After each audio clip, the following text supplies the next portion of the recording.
One of the most frequently asked questions we get is, how does my water heater work again? Most of our water heaters operate on gas or electricity. The electric heating element switch is on the outside of the camper in the lower left-hand corner. It's that little switch right there with the cotter pin in it. Simply pull the cotter pin and it'll operate 110 when you flip the switch down.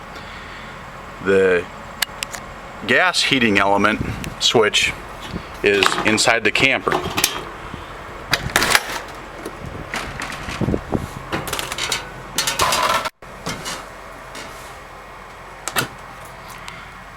That's this one right here. You simply push down, the red light will come on like so. When the red light goes out, the water heater is lit, and about 20 minutes later, you'll have hot water.